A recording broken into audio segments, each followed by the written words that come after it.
Good afternoon, everyone. I'll just take another 15 minutes of yours. You can sleep down because there is no updates which are often discussed in many of our meetings. This is just a revision of what we have been knowing in last 6 to 8 years. So at the outset, I must thank Tushar for organizing this meeting and getting every one of us out of our laptops and giving us an opportunity to interact with each other in person. And so obviously, we are moving through an era of immune checkpoint inhibitors. We are moving in an era of the next generations of molecular biological tests and the next generation of molecular targeted agents, and obviously PARP inhibitors, which we have been, which have definitely changed the way we are managing our ovarian cancer patients. As we can note from almost 2014, so many different indications have been approved for use of PARP inhibitors in ovarian cancer. So the magnitude of benefit of PARP inhibitors in ovarian cancer is definitely very attractive. And we have been all the time discussing all these updates. But then, although it's very important to keep ourselves updated with all these recent advances, it will be equally important to revisit about certain not so new molecules or not so new therapies and find out how we can integrate the newer therapies as well as the ones which have been available to us even before or in last decade. So in next 10-15 minutes, we'll discuss or we'll revisit the role of anti-angiogenics, particularly bevacizumab, in patients of ovarian cancer, and we'll try to understand how we can use these agents along with our newer PARP inhibitors. So we all know angiogenesis plays an important role in tumor cell proliferation, invasion, and metastasis. And blocking this angiogenesis with the help of VEGF inhibitors can definitely help us in tumor control and adding survival benefit to our patients in ovarian cancer. So almost 9,000 patients have been evaluated with various agents which are targeting angiogenesis. We can go through the list. And out of these, bevacizumab is the one which is proven to be clinically useful. So we will focus only on bevacizumab. So this is again, as I said, it's just a revision of what we have already been knowing. So we'll go with the worst of the scenarios. In platinum-resistant ovarian cancer, we all know that a substantial number of patients, most of them they would respond to our first-line therapy, but there would be a substantial number of patients who would be upfront platinum-resistant, or subsequently, when we have treated these patients with multiple lines of therapies, we will come to a situation where drugs are not, patients are not responding to our chemotherapy, various lines of chemotherapy. So platinum-resistant ovarian cancer is a common scenario maybe at the beginning of the disease or eventually during the course. Unfortunately, the outcome of once the patient reaches a stage of platinum resistance, the outcome is poor, and we hardly have any options to offer in these patients. We end up treating these patients with single agent chemotherapy. The response rates are less than 20%, and patients hardly live more than 1 year. So this was the landmark trial which added one more option to us apart from chemotherapy.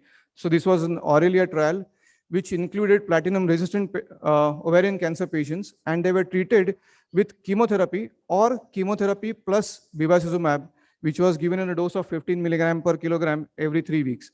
And the chemotherapy was as per the physician's discretion. So 3 cohorts were allowed. One was weekly paclitaxel, the other was topotecan, and the third one was single-agent PLD. These are the common drugs which would otherwise use in patients of platinum-resistant ovarian cancer. So this particular trial did meet its endpoint and did show that addition of bevacizumab to our chemotherapy backbone in platinum-resistant ovarian cancer does improve our median progression-free survival rates. It's almost doubled from 3.4 months to 6.7 months. Not only the PFS is improved, but overall responses are also improved from around 12.6% to 30.9%. Out of the 3 cohorts, that has been attractive is the combination of bevacizumab with weekly paclitaxel. So PFS is improved from 3.9 months to almost 10.4 months. So the hazard ratio is 0.46, and the responses were achieved to the tune of 51%. So in platinum-resistant situation, a combination of bevacizumab and weekly paclitaxel are reasonably well tolerated and will give better results than what can be achieved otherwise. So weekly paclitaxel and bevacizumab is an attractive option, especially in patients of platinum-resistant ovarian cancer. Another subset of patients where bevacizumab can give us a better results is patients who are troubled with ascites, recurrent ascites. Obviously, we know it's a difficult clinical situation to handle.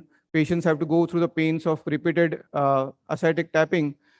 But then in these patients, in this subset of patients, addition of bevacizumab helps us not only to improve the progression-free survival, but then it also reduces the need of subsequent paracentesis. So patients with ascites is one subset where bevacizumab can add to our for patients' betterment. So there are different exploratory analyses. As I mentioned, with weekly paclitaxel, patients did well. With ascites, patients did well with addition of bevacizumab. Secondly, patients who have been multiply treated and now have developed secondary resistance to platinum, possibly they will do better when bevacizumab is added. And as I was mentioning, although the overall trial did not have an overall survival benefit, obviously because subsequently patients did receive bevacizumab on progression, so there was a lot of crossover. So although overall survival was not improved, there was a significant PFS benefit, and with weekly paclitaxel, even the overall survival was better.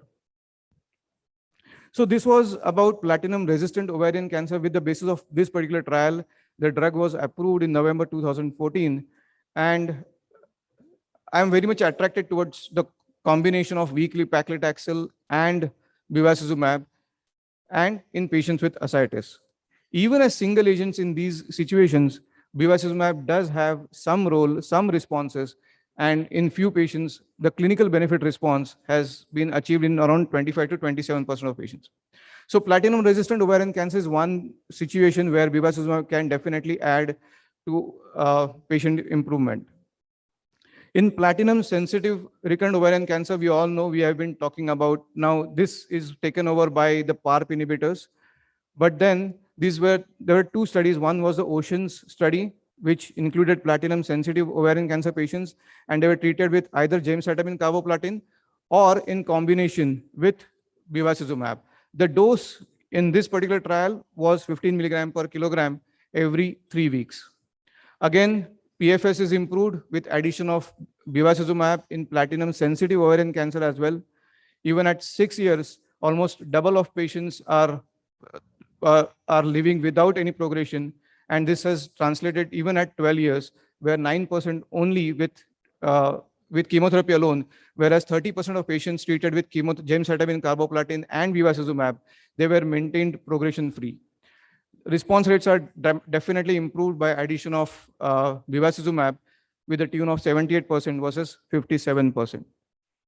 So another trial, GOG 213, which used the same bevacizumab in combination with paclicarbo. We all know that paclicarbo is an important regime in patients with platinum-sensitive ovarian cancer, where we want to re-challenge with the same regime. So even we are re-challenging the same regime, addition of bevacizumab can help us to achieve a better progression-free survival, even better response rate, and there was a trend towards better overall survival. These two trials have already been discussed so many times, but what is new, which has been published in last year, 2020, is this particular METO16 trial, which has used bevacizumab beyond progression. In the sense, in the front line itself, the patient has received bevacizumab, now has developed recurrence in the platinum-sensitive phase. So do we have a role of continuing bevacizumab and changing our chemotherapy or re-challenging with the chemotherapy? So these patients were platinum-sensitive ovarian cancer patients who had received bevacizumab in the front line along with paclicarbo. And now they have recurred after an interval of more than 6 months. So these patients were treated with continuation of bevacizumab or re-addition of bevacizumab along with chemotherapy. So even in this situation, progression-free survival tends to be better with continuation of bevacizumab or re-challenging with bevacizumab as well. So with platinum-sensitive ovarian cancer, this particular bevacizumab was approved in December 2016. And what's most important is bevacizumab continues to work even beyond progression.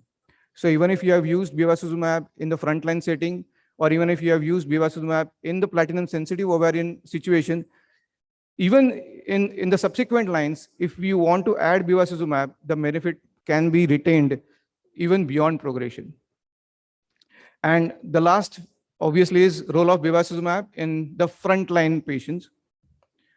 So the landmark trial was ICON 7 trial, which used paclitaxel carboplatin along with bevacizumab, which was given in a dose of 7.5 milligram per kilogram every 3 weeks, and it was given for almost 16 cycles. PFS better, I would say it's only a modestly better because it's only 2 months of betterment.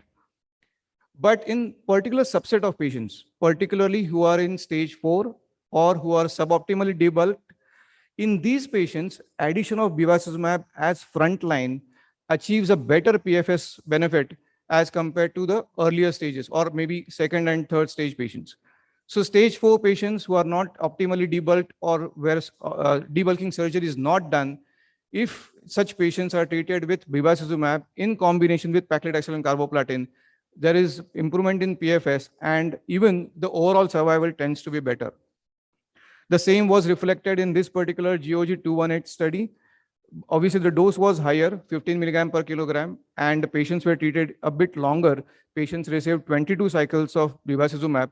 But the main important aspect of this particular trial, it had all very high-risk patients in the sense stage 3, majority were suboptimally debulked, and stage 4 patients. So again, in this particular patients, stage 4, suboptimally debulked or debulking not done, addition of bevacizumab does improve PFS and a trend towards overall survival benefit. As I mentioned earlier, in platinum-resistant ovarian cancer, same holds true even in frontline. Patients with ascites particularly benefit even more if they are treated with bevacizumab, not only in terms of PFS and OS, resolution of ascites is better if we are able to add bevacizumab. When we are talking about frontline setting, nowadays, obviously, PARP inhibitors have proven extensive or huge magnitude of benefit, particularly in patients who are BRCA mutation positive, either germline or somatic. But then if this is a POLA trial, which used olaparib plus bevacizumab in unselected patients, and addition of olaparib and bevacizumab had the same magnitude of benefit in terms of PFS and OS benefit. Idea is possibly bevacizumab, one is we can conclude it does not interfere or it does not add to the toxicity of PARP inhibitors, and there may be a synergistic role of bevacizumab along with PARP inhibitors. So bevacizumab in frontline has already been approved since 2018. I would say the benefit is modest if you take the whole group as such, but then if we select out our patients, particularly stage 4 patients, suboptimally debulked or not, the surgery is not done, in these patients, bevacizumab combination in frontline is definitely a useful option. Adverse effects of bevacizumab, we all as medical oncologists have learned to manage these adverse effects. We all know these are the common side effects: hypertension, proteinuria, epistaxis. Most dreaded are the GI perforations and arterial and venous thromboembolism. So the best way to manage, there is no scope of dose reduction in bevacizumab. Either we have to postpone or avoid, but the best way to manage is to select our patients well. So patients with no history of bowel obstruction or malignant bowel involvement, prior bowel resections, inflammatory bowel disease, these are the ones where we don't want to use bevacizumab. There has to be an extra caution in these particular patients, and obviously uncontrolled hypertension or active bleeding at any other site, that should be a red alert for use of bevacizumab. So this is my last slide. PARP inhibitors, definitely, they are the talk of today's era. The magnitude of benefit is definitely remarkably very high, very impressive. but then the benefit will be restricted to a subset of patients who either would have uh, somatic or germline BRCA or HR deficiency. For all others, we definitely have another option of bevacizumab. The benefit is modest, but in carefully selected patients, the benefit can be even more. The classical, I would say, patients with ascites, if they are in platinum resistant situation, patients with weekly paclitaxel, and in frontline patient, if patients have stage 4 or suboptimally debulked, these patients definitely can have a better outcome if we are able to use bevacizumab. So it's definitely a modest benefit, but then we have, if used judiciously, bevacizumab is an important option even in today's era of PARP inhibitors. Thank you.